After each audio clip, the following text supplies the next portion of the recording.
குருஷேத்திர யுத்தத்தில் பாண்டவர்கள் வெற்றி பெற்று தர்மபுத்திரர் சக்கரவர்த்தியாக முடிசூட்டிக் கொண்டார். தேசம் முழுவதையும் தன் ஆட்சிக்கு உட்படுத்த விரும்பினார்.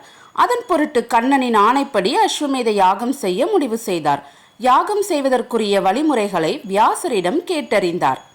வியாசர் வழிகாட்டியபடி சித்ரா பௌர்ணமி அன்று தர்மபுத்திரருக்கு முறைப்படி யாக தீட்சை கொடுக்கப்பட்டது. பின்னர் உத்தம லட்சணங்கள் பொருந்திய குதிரையை தேசம் முழுவதும் சுற்றி வர அனுப்பினார் தர்மபுத்திரர். பாதுகாப்பாக அர்ஜுனனை அனுப்பி வைத்தார். அர்ஜுனனும் தெய்வீக அஸ்திரங்கள், வில், எடுக்க குறையாத அம்பரா தூளிகள் ஆகியவற்றுடன் புறப்பட்டான். சென்ற நாடுகளில் எல்லாம் யாக குதிரைக்கு மிகச்சிறப்பான வரவேற்பு கொடுக்கப்பட்டது. கண்ணனின் அருளுக்கு பாத்திரமான தர்மபுத்திரரின் யாக குதிரையை யாரால் எதிர்த்து நிற்க முடியும்? அனைத்து நாட்டு மன்னர்களும் யாக குதிரையை வணங்கி மாலை மரியாதை செய்தனர். வடதேசம் முழுவதும் வெற்றி கொண்ட அர்ஜுனன் தென் தமிழகத்தில் மதுரைக்கு அருகில் இருந்த மணலூருபுரம் என்ற நாட்டை அடைந்தான். மதுரை அப்போது கடம்பவனமாக இருந்தது. மணலூருபுரம் தான் அப்போதைய பாண்டிய நாட்டின் தலைநகரமாக இருந்தது. அப்போது அந்த நாட்டை பப்ருவாகனன் என்பவன் ஆட்சி செய்து வந்தான்.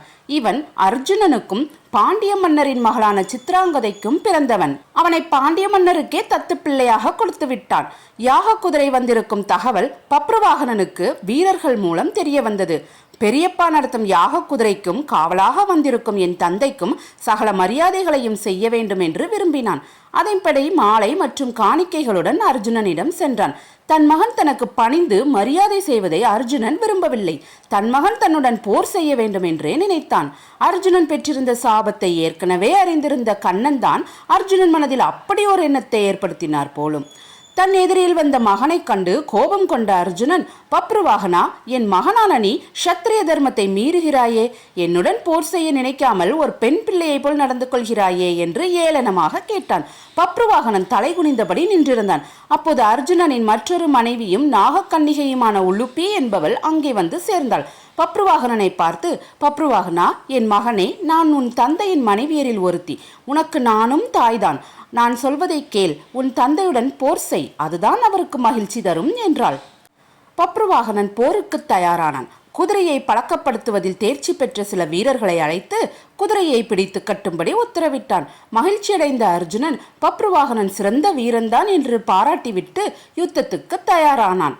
போர் கடுமையாக நடைபெற்றது. அர்ஜுனன் பப்ருவாகனின் தேரில் பறந்த கொடியை அறுத்து தேர் குதிரைகளையும் கொன்றான்.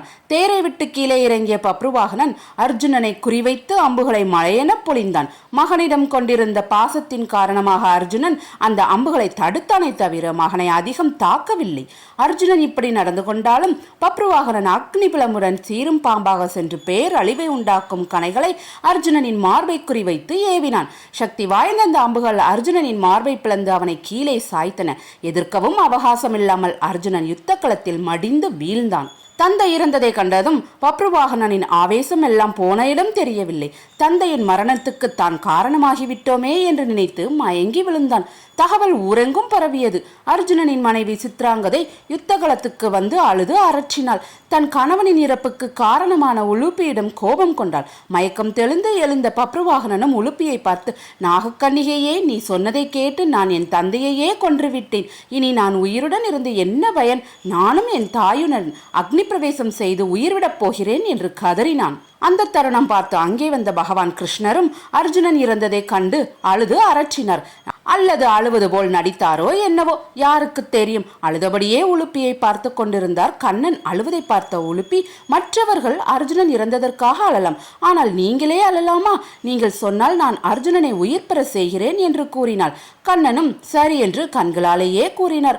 உடனே உலுப்பி தன் மனதில் இறந்தவர்களை உயிர்ப்பிக்கும் சஞ்சீவன மணியை நினைத்தாள். உடனே தன் கையில் வந்து சேர்ந்த அந்த மணியை அர்ஜுனன் உடலில் வைத்து அவனை உயிர்த்தெழச் செய்தாள். உயிர்த்தெழுந்த அர்ஜுனன் தன்னை சுற்றி நின்று கொண்டிருந்த சித்ராங்கதை, பப்ருவாகனன், கண்ணன், உலுப்பி ஆகியோரை பார்த்தான். பிறகு உலுப்பியிடம் தன் மகனை கொண்டே தன்னை கொல்ல செய்து பிறகு தன்னை உயிர் பிழைக்க செய்ததற்கான காரணத்தை கேட்டான். கண்ணனின் உத்தரவுப்படி உலுப்பி நடந்த நிகழ்ச்சியை கூறினாள். நாகக்கன்னிகையான நான் கங்கையில் இருந்தபோது பசுக்கள், அதாவது தட்சனின் மகள் வசுவின் பிள்ளைகள் 8 பேர், இவர்களில் 7 பேர் சாந்தனுவின் பிள்ளைகளாக பிறந்து கங்கையில் விடப்பட்டவர்கள். இளையவனான பிரபாசனே பீஷ்மராக பிறந்தவர். எல்லோரும் தங்களில் ஒருவரான பீஷ்மரை அர்ஜுனன் முறை தவறி கொன்று விட்டான். அவன் தன் மகனாலேயே மடிய வேண்டும் என்று சபித்து விட்டனர். இதை அறிந்த என் தந்தை அவர்களிடம் போய் மன்னிப்பு கேட்டார். மனமிறங்கிய அவர்கள் என் தந்தையிடம், அர்ஜுனனுக்கு மணலூருபுரத்தில் ஒரு மகன் இருக்கிறான், அவன் அர்ஜுனனை போர்க்களத்தில் வீழ்த்துவான், அப்போது உன்னிடம் இருக்கும் சஞ்சீவன் மலையால் அர்ஜுனனை உயிர்த்தெழச் செய் என்று சாப விமோசனம் கொடுத்தனர்.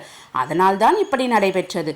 இல்லை என்றால் பீஷ்மரை கொன்ற பாவத்துக்காக நீங்கள் கொடிய நரகத்துக்கு சென்றிருப்பீர்கள் என்றார். உலுப்பி சொன்னதை ஆமோதித்தார் பகவான் கண்ணன். அனைவரும் மகிழ்ச்சியுடன் பப்ருவாகனனின் அரண்மனைக்கு சென்று உபசாரங்களை ஏற்றுக்கொண்டனர். பின்னர் தன் மனைவி சித்ராங்கதை, மகன் பப்ருவாகனன் ஆகியோரிடம் விடை பெற்று கொண்டு அர்ஜுனன் யாக குதிரையுடன் அஸ்தினாபுரம் புறப்பட்டான். அஸ்வமேத யாகம் இனிதே நிறைவேற்று. இந்த மாதிரி குட்டி குட்டி ஆன்மீக கதைகளை கேட்கணும் அப்படின்னா நம்ம சேனலை சப்ஸ்கிரைப் பண்ணுங்க, வீடியோவை லைக் பண்ணுங்க, ஷேர் பண்ணுங்க, கமெண்ட் பண்ணுங்க.